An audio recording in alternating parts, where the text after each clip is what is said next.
Perfecto, bueno, bienvenidas, bienvenidos a esta conversación extraordinaria que tenemos hoy. Hoy no vamos a hablar de cómo conseguir otro trabajo, que si quieren saber de eso tengo una charla que se puede actualizar que está en mi Instagram hace mucho tiempo, sino que vamos a hablar de algo todavía más interesante que tiene que ver con cómo rediseñar tu carrera desde adentro, o sea, sin tener que renunciar a lo que ya tenés. Toda la metodología de diseño de vida que enseñamos en Trojan Academy gira alrededor de una idea, y es que no necesitamos dar un gran salto al vacío para cambiar de vida. Lo que sí necesitamos es amigarnos con la idea de que dar pequeños pasos conducentes a nuestro futuro deseado es lo que hay que hacer, y es como que tiene mucho más sentido que esos saltos al vacío. Y dentro de cada paso que damos, también poder darnos el permiso de ir aprendiendo y de ir tomando lo que el ambiente nos enseña y el feedback que el ambiente y el contexto nos da, porque a veces tenemos un plan que es una línea recta y al hacer dos pasos te das cuenta que por ahí no es, y poder tener esa flexibilidad de decir, bueno, creía que era por acá, pero no, porque ahora tengo esta información nueva, y poder ir como moviéndonos. De eso se trata el diseño de vida. Es como dice esa canción, que no recuerdo quién es la cantante, pero dice se hace camino al andar, como que cada pasito se va desenvolviendo el siguiente. Entonces hoy en esta serie de conversaciones extraordinarias vamos a tener de invitada a Sani Rojas Lobo, con quien tuve el placer y el privilegio de trabajar muchos años y de mentorear en sus primeros años en Accenture en Argentina, cuando las dos trabajábamos ahí, que fue mi primera contratación de cuando empecé a ser gerente. Em, y siento que, aunque yo quizás haya sido su mentora los primeros años, se cumplió esto de la profecía de que el alumno supera al maestro. Y en este área en especial de rediseñar tu carrera sin cambiar de empleador, ella ha sido mil veces más exitosa que yo, porque acá me ven renunciando a mí y haciendo otra cosa, entonces yo en eso no fui muy exitosa. Pero ellos sí, por eso quiero, ella sí, por eso quiero que la conozcan y que conversemos con ella y aprendamos de lo que tiene para contarnos. Y Sani es máster en finanzas y máster en data science también. Y bueno, y ahora es Business Intelligence y Data Science Manager en Accenture Argentina. Así que bienvenida, Sani. Un placer tenerte con nosotros. Ay, bueno, muchas gracias, Vir, gracias por la invitación y bueno, gracias también por esta presentación que realmente me hace sentir bastante honrada y que también, bueno, me recuerda a esos primeros años que fueron muy importantes, el momento en el que también, bueno, se plantaron las semillas de que esto se podía, digamos, lograr, así que bueno, contentísima de estar acá y esperemos que bueno, lo que conversemos pueda ser de utilidad para quienes quieran de por ahí realizar este tipo de cambio en sus carreras. Seguro que sí.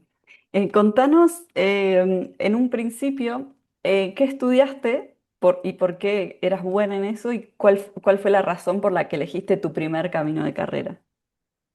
Bien, bueno, yo en realidad me recibí de contadora inicialmente, ya hace unos añitos, y principalmente la razón por la cual opté por esa carrera fue una cuestión de mandato familiar, de por ahí, en ese contexto en el que se da, donde de por ahí uno tiene expectativas hacia uno o la familia, digamos, las tiene, y de por ahí uno quiere cumplir esas expectativas.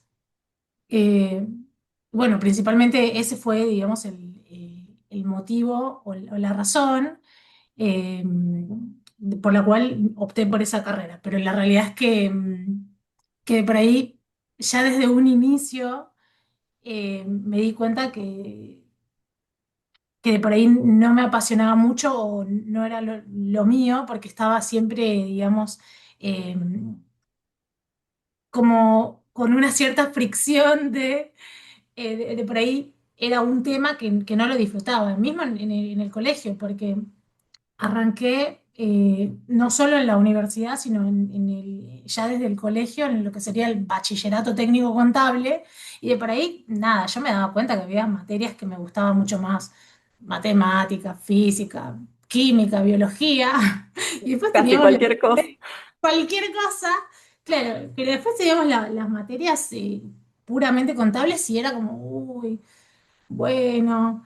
Entonces yo ya desde el colegio sabía que no, de por ahí no disfrutaba hacer eso, pero era bastante fuerte este mandato que, bueno, lo quise cumplir y esa fue la razón por la cual opté por eh, hacer esa carrera y además, bueno, con un poco de, intentando mantener un poco de coherencia, trabajar a nivel profesional en eso, que fue lo que me llevó a, bueno, estar en una Big Four, que bueno, que fue EY, haciendo un poco de auditoría para aprovechar esto que estaba estudiando, digamos.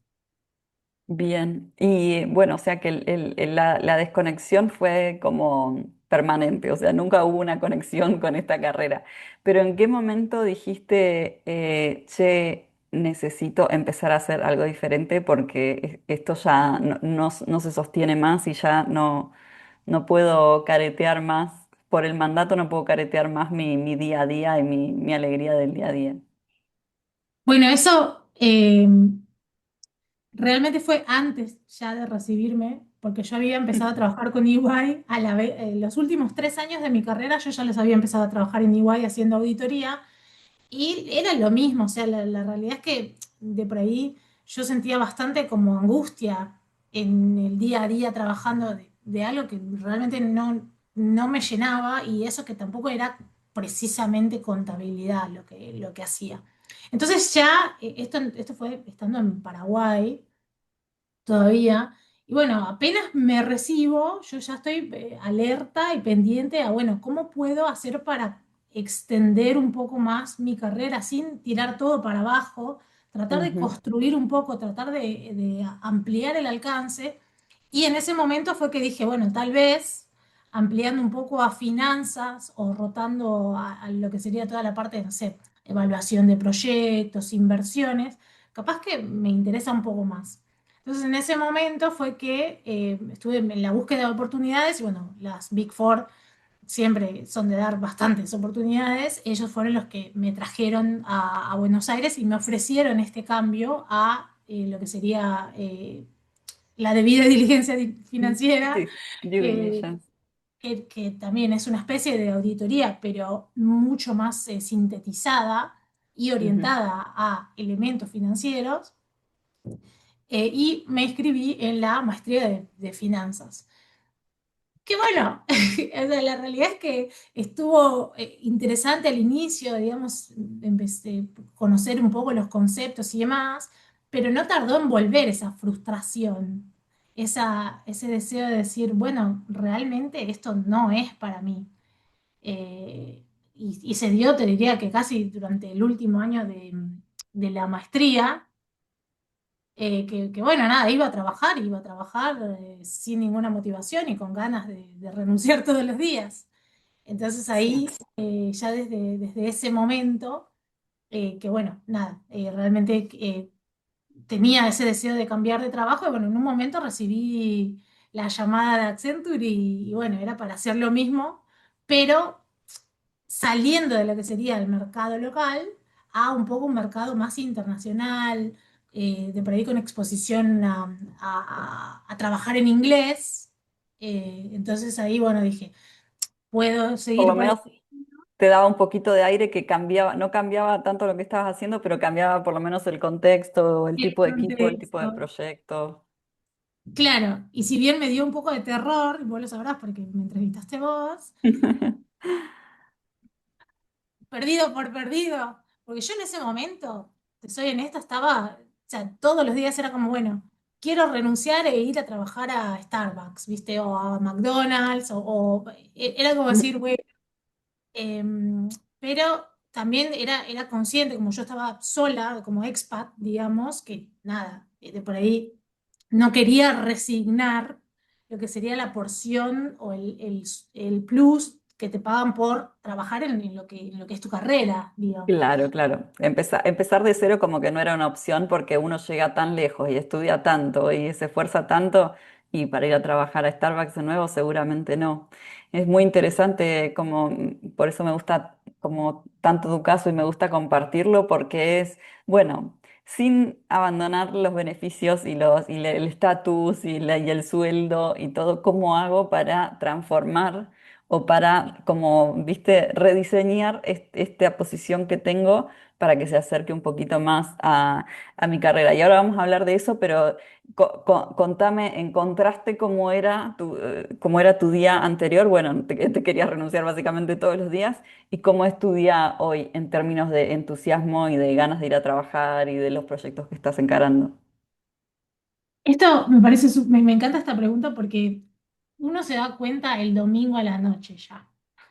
Ya el domingo a la noche, uno de por ahí o siente ansiedad y le molesta el estómago o ya está ansioso de que llegue el día siguiente para sentarse a trabajar, a resolver, a enfrentarse a los problemas. Eh, y bueno, y obviamente en el día a día lo mismo, ¿no? Uno lleva o arrastra cierto entusiasmo o cuenta las horas hasta que llegue las 6 de la tarde. Entonces es como que Bien, es un contraste bastante amplio lo que en su momento era para mí contar las horas o, digamos, sufrir, tener fricción constante en cada proceso, en cada tarea, a, bueno, una tarea tras otra, tras otra, tras otra, en un estado de flow constante pero que trabajas directamente. Entonces, es bien. realmente eh, Un muy indicador, sí, un indicador inequívoco entonces de que necesito rediseñar mi carrera es cómo me siento el domingo a la tarde cuando pienso que el lunes tengo que volver a trabajar. Y totalmente. me ha pasado estar de los dos lados, ¿eh? De decir, uy, no, otra vez lunes me quiero matar, o, ay, qué bueno, tipo, ya es momento de volver a hacer lo que tenemos que hacer. Y bueno, yo imagino, y para que nos sirva a todos también, y que no sea algo tan específico de la carrera de finanzas y demás, que en este camino que armaste requirió de vos una introspección, no solo acerca de tus talentos y de habilidades, o sea, que tenías vos para aportar, sino también en qué parte convergen con tu interés más genuino, con las cosas que te dan entusiasmo, con las cosas que te hacen entrar en flow. Contanos qué herramientas de autoconocimiento o de reflexión usaste en esos momentos como para encaminarte a tu nueva carrera. Sí, principalmente fueron dos herramientas. Una es, digamos, la de la evaluación de fortalezas que nos hace, digamos, hacer Accenture al entrar. Que bueno, eso no sé si lo querés comentar un poquito más, pero básicamente son preguntas que uno completa, una gran cantidad de preguntas, te diría bastante grande el listado de las preguntas que te hacen, y después te entregan como un listado de fortalezas en las cuales ellos te dicen del 1 a creo que son 34 cuáles son tus fortalezas y en la tesis, digamos, es que, por lo menos a nivel Accenture, lo que se proponía era que uno haga el enfoque en seguir mejorando sus fortalezas, no precisamente seguir compensando las debilidades, que viniendo de EY, de por ahí era como Claro, era bastante. justamente lo opuesto, ¿no? Siempre te buscaban como el punto débil y te decían, bueno, en esto sos malo, tenés que mejorar, y como mucho llegabas a ser promedio en eso, porque ya de por sí naturalmente no eras bueno.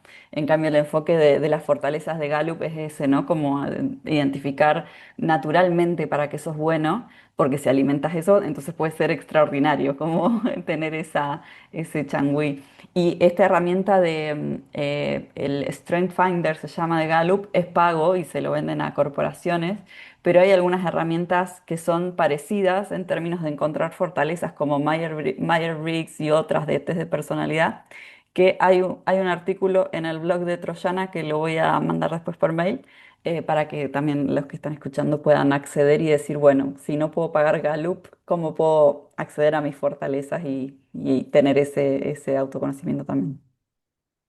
Sí, y bueno, esa fue una de las herramientas principales que, bueno, el acompañamiento en el desarrollo, claramente lo fuiste gestando vos o lo llevaste adelante vos.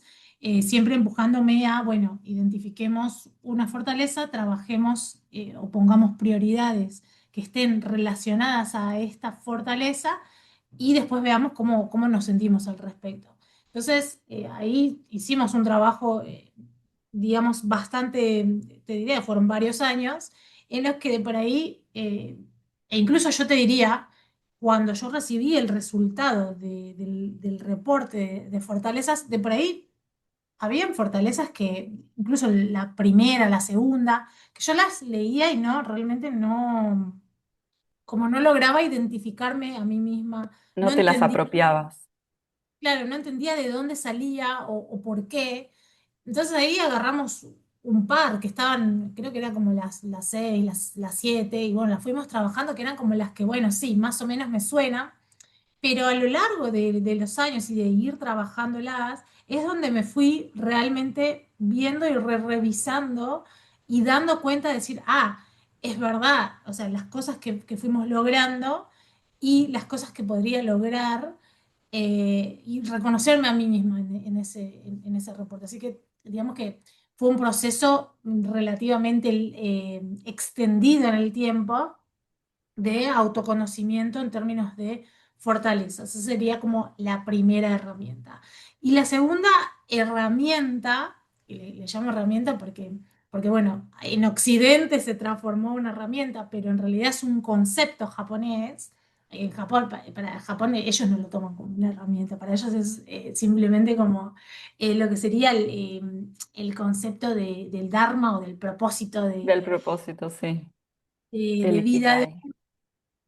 que es el Ikigai, y que bueno, acá de este lado del mundo un poco se empaquetó en una metodología para autoconocimiento, que bueno, yo te diría que también fue bastante, bastante Mira, importante. tengo tu Ikigai de ese momento que lo hiciste en un cuadernito, tengo para compartirlo acá para que lo chusmen brevemente cómo se ve. Sí, Em, sí. es Eh, una muy a mano este borrador, pero es básicamente esa como intersección entre la profesión, la pasión, la misión y la vocación, ¿no? Lo que amás, en qué sos bueno, por qué te pagan y también desde el lado del impacto es lo que el mundo necesita, ¿no? Porque obviamente siempre nos sentimos mejor y cuando estamos haciendo algo que es útil, ¿no? Y que ayuda a la sociedad. Así que es muy, muy interesante que conserves. Esto es como una reliquia para mí. Yo también tengo fotos de cuando hice mi primer diseño de vida con todas las vidas alternativas y de vez en cuando lo visito y digo, wow, qué loco que este papel siga estando vigente tanto tiempo después. sí, y lo que es súper interesante es que de por ahí uno se sienta y se evalúa a sí mismo, pero las respuestas pueden no venir al instante.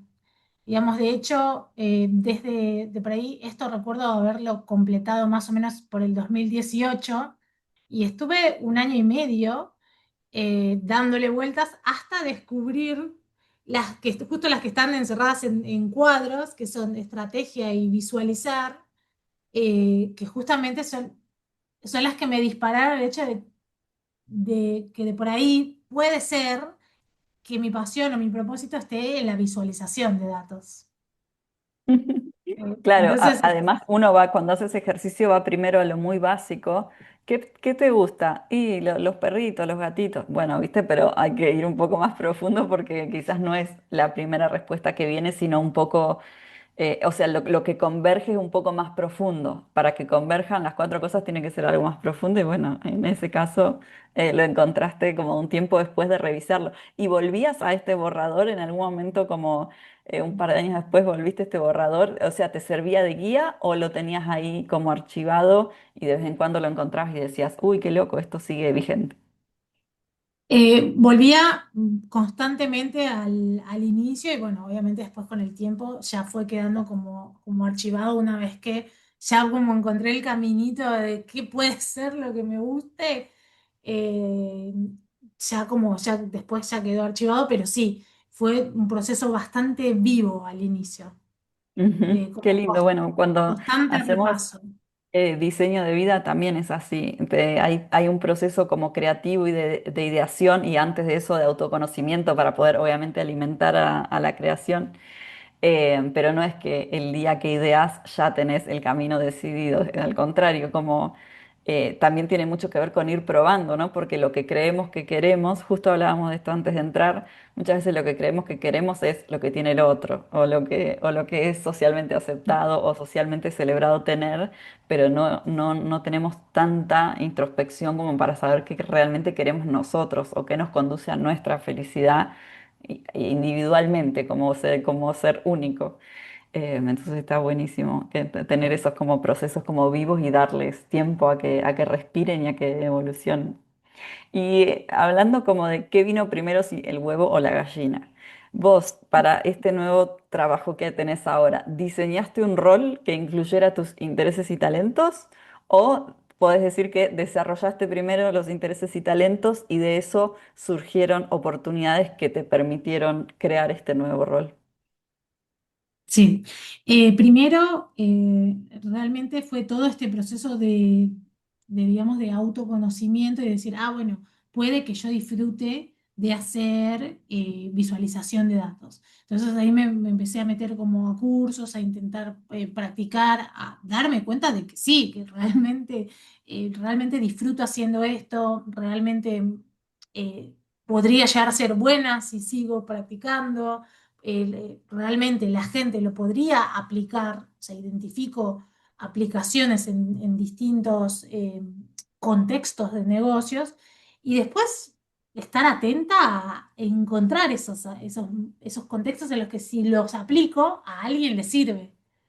Idealmente a alguien digamos, de mayor jerarquía o que tenga que tomar decisiones eh, importantes en el nivel de negocios. Entonces, yo creo que fue un poco eso de ir desarrollando, ir construyendo en la búsqueda, en la espera de esa oportunidad en la cual decir, bueno, acá se puede aplicar, te sirve si lo aplico, digamos. Y bueno, de hecho, para después, para llegar a lo que fue la creación de este rol orientado específicamente a datos, fue a través de eso mismo, de identificar una oportunidad de negocios, una necesidad o vamos a decir, un cuello de botella específico y decir, tengo estas herramientas, este talento que me gustaría aplicar para resolver este problema específico que te puede ahorrar este tiempo y tener este impacto. Entonces, uno como que genera una especie de caso de negocios y se los vende al que lo tiene que financiar, al que Al que tiene lo que... necesita resolver, sí. Claro. Bueno, entonces es como empieza con algo tan chiquitito, pero significativo como una pista de la alegría, de decir, ay, vos tipo creando dashboards y visualizando datos, sentías como que eso era algo que te gustaba y empezaste a hacer pequeños experimentos dentro del rol que ya tenías. Recuerdo porque trabajabas conmigo y yo siempre te daba la parte de analizar las métricas operativas, que no era algo tan contable y cuadrado, sino que era un poquito más de negocio, un poquito más divertido. Y esa parte de los proyectos siempre te la daba a vos porque yo sabía que ahí había como un poco de chispa. Em, y bueno, y esto también de estar muy atento a las señales del entorno, porque en todos los negocios hay problemas que necesitan resolución, en todos. No hay ningún negocio que esté funcionando bien todo el tiempo. Y donde ves que hay un problema que se repite constantemente, que todos los lunes mandan mail y que otra vez tienen el mismo problema, que no se resolvió, bueno, ahí como poder detectar que hay oportunidades en las que vos podés poner tu talento al servicio de resolverla y eso te puede abrir como un nuevo camino. Y ¿qué señales del entorno observaste que te hicieron creer que había una oportunidad que dijiste, uy, bueno, esto, aparte de ser un proyectito de hacerlo al costado de mi trabajo principal, esto se puede convertir en un rol realmente? Bueno, yo creo que la idea o la potencialidad de que algo se pueda convertir en rol depende del volumen y de la Ujú. importancia o de quiénes son los que participan en ese cuello de botellas. Entonces, ¿qué pasaba? De por ahí, tal cual lo dijiste vos, recibíamos de repente 5, 10 mails por semana de personas de altos puestos que decían, bueno, hemos investigado esta empresa, hemos investigado esto otro, y de por ahí uno tenía que resolver de la manera de, bueno, no estaba toda la documentación acumulada en un mismo lugar, no había como una base de datos centralizada, no había un dashboard al cual ir a buscarlo. Y en cambio había que, bueno, te escribo por Teams, disculpame, lo tenés vos, o ya sabés si se hizo esto en algún momento. eh, Como que constantemente esa fricción todo el tiempo. O sea, imagínate recibir 5 o 10 por semana. Y después, eso era en un momento en el que nuestro equipo no era tan conocido. Después nuestro equipo se fue haciendo cada vez más conocido porque se instauró oficialmente y ahí empezamos a recibir 20, 30, 50 de estas preguntas y era un cuello de botella importante porque estábamos 10 minutos, 15 minutos para lo que por ahí se encontraba rápido a 1 hora, 2 horas tratando de encontrar un documento. Entonces, en ese contexto tenías a 3 gerentes buscando constantemente documentos porque bueno, es el gerente de por ahí el que sabe, este lo trabajó tal, lo puso en tal carpeta, este lo trabajó tal, lo puso en tal otra, y es mucho tiempo que vale mucho dinero. Entonces, en esa masividad es donde de por ahí uno encuentra la oportunidad para hacer una justificación de un caso de negocios end-to-end o de inicio a fin, que pueda, digamos, consolidar lo que sería un rol completamente específico para eso. Así que esa fue, digamos, la primera señal. Y bueno, la segunda señal que por ahí ya empieza a ver como el feedback de, bueno, ¿por qué se demora tanto? Ya Digamos, empieza como a ya generar empieza a haber una fricción. molestia, sí, una molestia. Bueno, o sea que es muy Fricción. importante que haya un problema, que su problema se repita muchas veces, que tenga volumen y que le importe a la gente de arriba, o sea, a los jefes. No porque las cosas chiquititas por ahí te dan alguna oportunidad de mejora, pero marginal. En cambio, que realmente pasar a otro rol para resolver algo tiene que ser un problema que le importe a los jefes porque es la manera más fácil de poder decir. Y además esto de cuántas horas se pierden en buscar un documento de un gerente, vos sabés cuánto cobra un gerente y cuánto es la hora y es como fácil hacer un caso de negocios a partir de mira todo el tiempo que podríamos ahorrarnos si esto estuviera disponible. Buenísimo. ¿Y cómo aprovechaste las habilidades y las conexiones que ya tenías de tu rol anterior para abrirte camino hacia este nuevo rol? Bueno, la realidad es que yo creo que yo ya estaba, digamos, con las habilidades de mi rol anterior, es que fui contratada por Accenture y estaba en el lugar correcto, en el momento correcto, donde se gesta, digamos, esta oportunidad que también uno tiene que estar atento digamos, para poder tomarla. Pero bueno, básicamente eso, o sea, mi puerta de entrada fue mi carrera real, Claro. mi maestría, mi maestría en finanzas, y bueno, es lo que me pone en el contexto de poder efectivamente estar ahí y además de poder también trabajar con vos. A mí me expuso a lo que sería esto de identificar oportunidades de negocio y poder elaborar casos de negocio sólidos. Recuerdo perfectamente haberlos trabajado con vos, con Jonathan. eh, y un poco es arrastrar esa experiencia de cosas que habíamos ya hecho en conjunto y aplicarlo a este momento tan particular de mi carrera en el que veo, sí, mira, si yo preparo un caso de negocio sobre un producto que pueda resolver este problema, tal vez podría conseguir finalmente este cambio de carrera tan Sí, esperado, sí, sí. sin tener que resignar a las comodidades que ya había, digamos, obtenido. Sí, sí, sí, que sin querer también es la metodología o lo que hicimos para que a mí me ofrezcan la posición en Europa. Exacto, Fue eso exactamente lo mismo. mismo, como detectamos que había una necesidad, nosotros ya la estábamos satisfaciendo, ya estábamos preparados y yo estaba lista para saltar catapultada al primer destino internacional que se presente. Y sí, sí, sí, qué importante que es prepararse para las oportunidades, porque si llega una oportunidad y vos no estás suficientemente preparada, tampoco la podés tener. Entonces, como que es esa mezcla de sí, estar en el momento justo y con los ojos abiertos y abierta a cambiar y abierto al desafío, pero también la preparación y como tener esos contactos y esa red fuerte previa. Y bueno, viste que dicen que las personas no renuncian a la empresa, las personas renuncian a los jefes, a los malos jefes. Y sé que has tenido muy buenos jefes y sé que has tenido jefes no tan buenos. Por suerte, la mayoría han sido buenos, por algo también seguís en Accenture y la verdad que es una empresa que en ese sentido es valorable el estilo de liderazgo general que hay. Pero contame cómo impactaron en vos esos distintos jefes que has tenido y qué aprendiste de esas personas para ser la líder que sos hoy, ¿no? De poder crear tu propio equipo y manejarlo y tener un reconocimiento global, porque yo sé que ahora en las calls en Accenture el leadership más elevado, el que está más arriba, más cerca del directorio, sabe quién sos. O sea, decime cómo te impactaron estas personas para llegar ahí. Bueno, eh, la realidad es que te escucho decir esto y como que no puedo dejar de pensar que realmente nosotras compartimos un montón de tiempo juntas. Entonces, nada, yo quiero agradecerte también un poco en ese sentido porque fuiste, creo que una de las personas que más influyó de por ahí en lo que sería lo que hoy es mi estilo de liderazgo. Sos mi modelo principal y Gracias. un poco yendo a lo que sería esto de los modelos.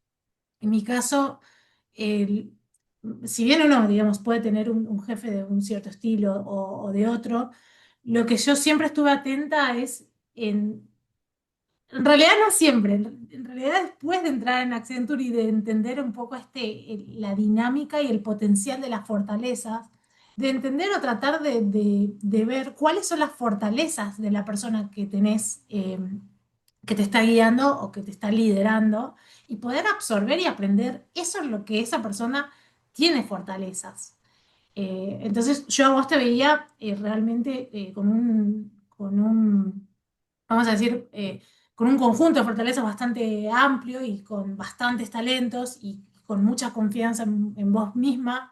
Y por ahí todo lo que era storytelling, UI, UX, esto de identificar las necesidades de negocio, de hacer casos de negocio asertivos, todo eso de por ahí lo puedo absorber y agradezco un montón haber tenido la oportunidad de trabajar con vos todo ese tiempo. Pero bueno, de las demás personas también, o de los demás jefes que he tenido, también he podido absorber otras fortalezas, como por ejemplo, bueno, la resolución de conflictos, de por ahí, o también alguno en un momento de su carrera también tiene que ser de cierta manera protectivo de los talentos que lidera o del scope que tiene uno, entonces eso también lo puedo aprender de otra de mis jefas en su momento, o también de por ahí lo que es la gestión del cambio. Eso también, tuve un jefe que era muy bueno en gestión del cambio, entonces como ir absorbiendo las distintas fortalezas de cada uno y llevarse consigo el modelo y decir, bueno, ¿qué haría Vir si estuviese en este contexto? ¿Cómo lo resolvería? O qué herramientas aplicaría para resolver este problema o ejecutar esta tarea?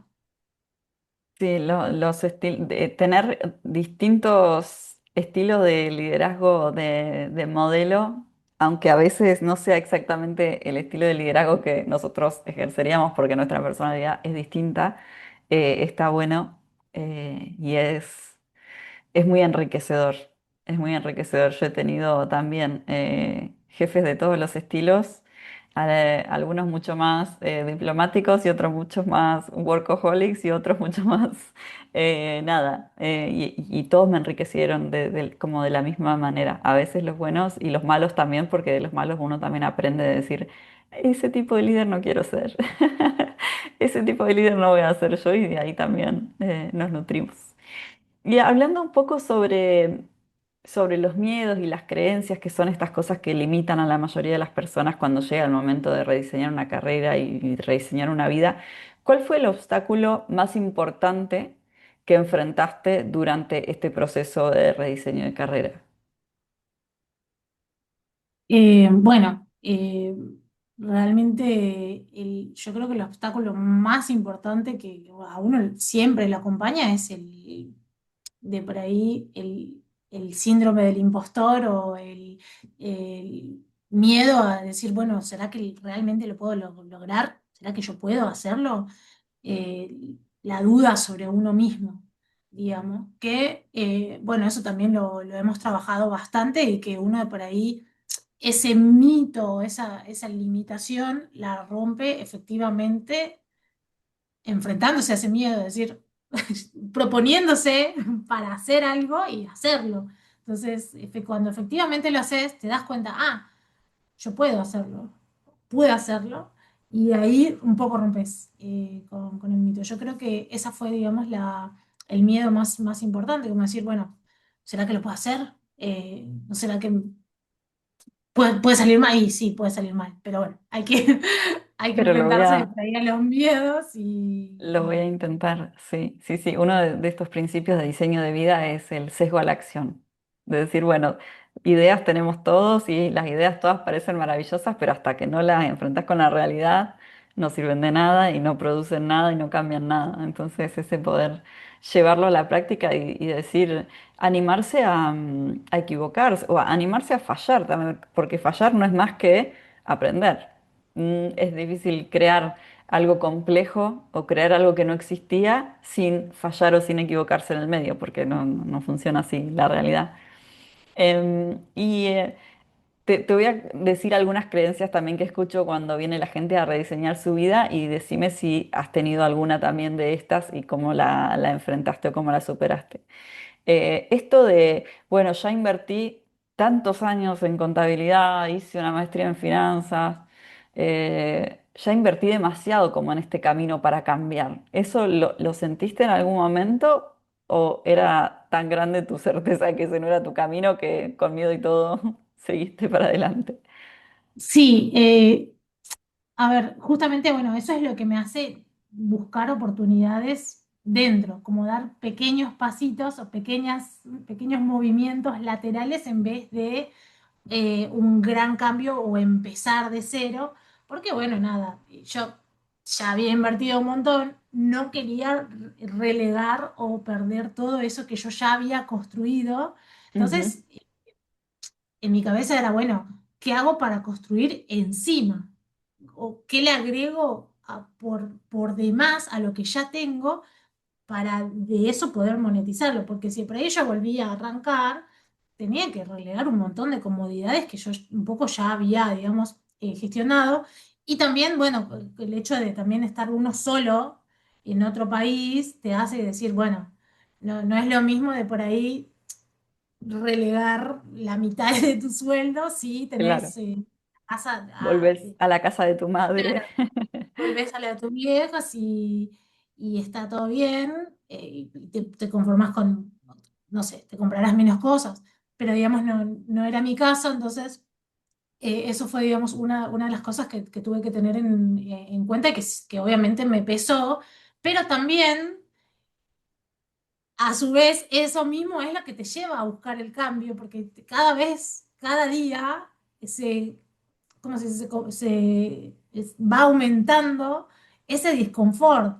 Entonces, cada vez la vida te va poniendo más cerca del momento de tomar acción, efectivamente, debido a la incomodidad que te genera el status quo, digamos, o el momento Sí. actual. Y quieras o no, esa limitación, que es decir, bueno, yo no puedo renunciar y quedarme sin trabajo porque me mantengo sola y tengo que seguir para adelante, esa limitación también hace que te pongas más creativo, porque si vos tenés la oportunidad de renunciar y bueno, buscar otro trabajo, no hace falta que seas creativo, pero en cambio decís, ¿cómo hago?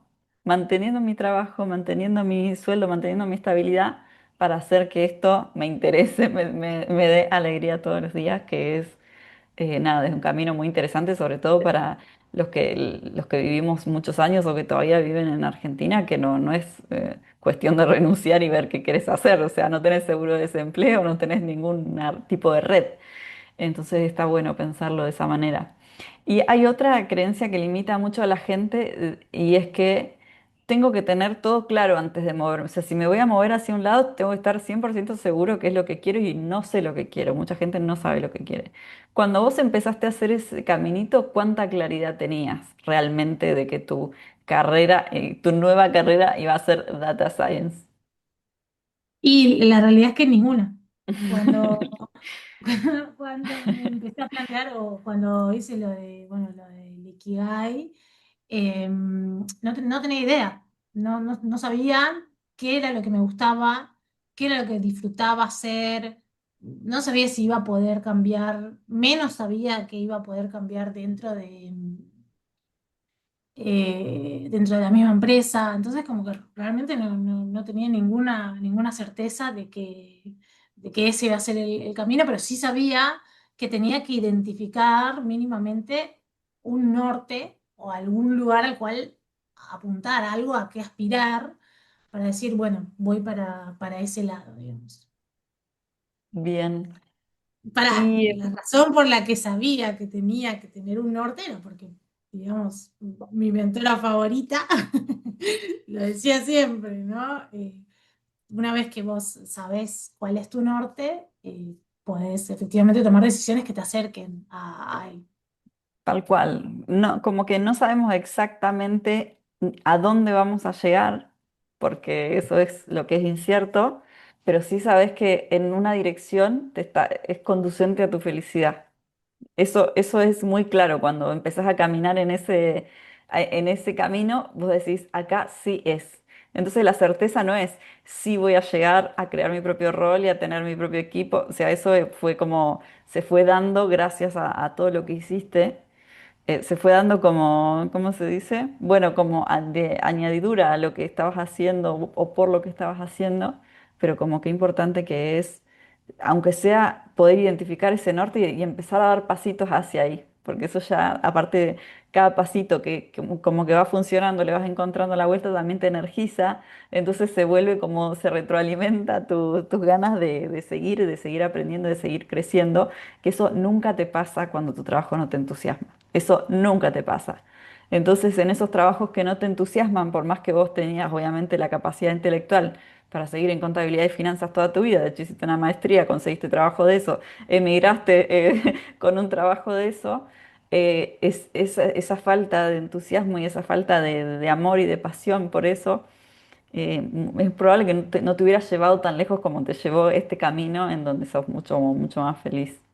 Qué re lindo, me re alegro por vos. La verdad que yo siempre que cuento tu historia digo, ay, todo es posible cuando uno tiene la voluntad y tiene obviamente esta cabeza abierta a creer que es posible. Eso es como primer paso, creer que es posible. Debe haber algo ahí afuera para mí que alimente mi corazón cada vez que lo hago. Tengo que salir a encontrarlo si no lo, si no lo conozco todavía, pero lo encontrás haciendo también, no lo encontrás pensando, porque nunca lo encontrás pensando.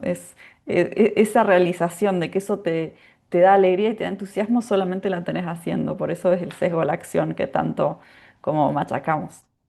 Em, y una última pregunta, así después dejamos de las chicas si quieren preguntar. ¿Qué sabes hoy ya con este rol ya creado y con tu equipo y con todo el leadership global de Accenture que sabe tu nombre, que has creado estos proyectos? Bueno, las chicas no saben, pero has creado proyectos que han cambiado y que le han dado forma a la práctica de fusiones y adquisiciones de Accenture y la información de cómo se maneja. Em, ¿Qué sabes hoy que te hubiera gustado saber cuando empezaste a dar los primeros pasitos en este camino? Yo creo que algo que sé hoy o que siento hoy es que no trabajo. Qué No, lindo. no siento que trabaje. Entonces, la realidad es que pasan los días, o sea, pasan los días, pasa la semana, pasan las horas en el día, llega a las 6 de la tarde y de por ahí no te diste cuenta qué pasó. Y hasta ese momento, cuando yo, digamos, empecé a buscar este cambio como más profundo, más concreto, yo no sabía que se podía. hasta ese momento, eh, disfrutar tanto de lo que uno hace, al punto de que se te pasan las horas o que llegás emocionado al domingo a la noche cuando decís, ay, ya quiero que sea mañana, ya quiero sentarme, empezar, ya quiero seguir aquí, quiero arrancar esto. Entonces, realmente yo no conocía de haber trabajado toda mi carrera en contabilidad y en trabajos de mediano entusiasmo, como los que de por ahí vos me permitiste. em, no sabía que se podía disfrutar tanto como que te pasen meses, incluso años, sin sentir que trabajás.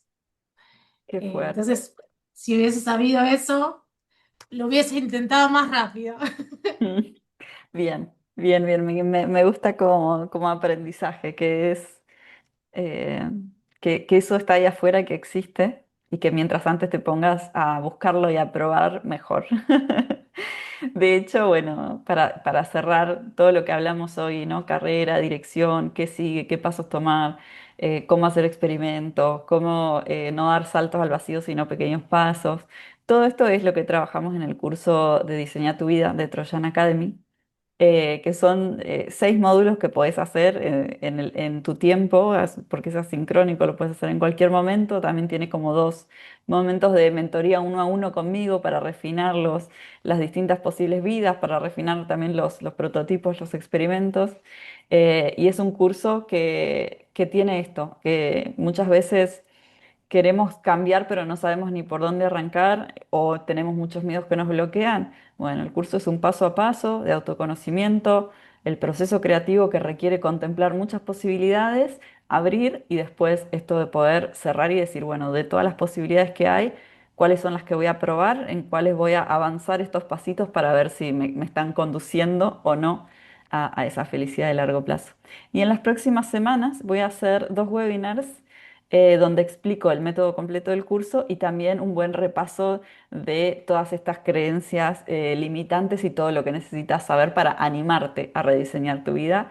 Y nada, que te deshagas de todas las excusas estas de no quiero empezar de cero, no quiero saltar al vacío, no sé lo que quiero. O sea, todas esas cosas que tenemos que nos están previniendo de llegar quizás a disfrutar nuestro trabajo, o nos están previniendo de que los lunes sean un día que amamos en lugar de un día que tememos.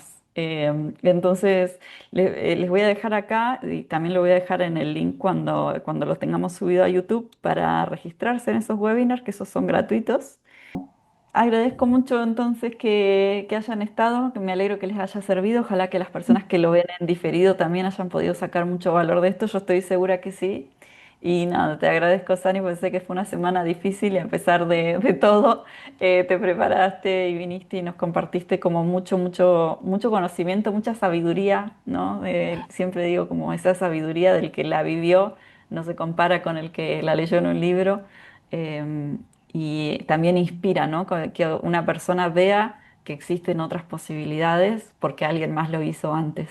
Así que nada, te agradezco muchísimo y chicas, a ustedes también por estar acá y nos vemos el sábado que viene. Tenemos cómo crear tu fondo de libertad, que también tema necesario para rediseño de vida. Y el siguiente ya vamos a empezar de nuevo con los webinars sobre diseño de vida y los miedos y las creencias. Así que me encantaría verlas. Bye. Les mando un besito grande. Muchas gracias. Muchas gracias a Gracias, ustedes. Miguel, nos vemos. Chao, chao.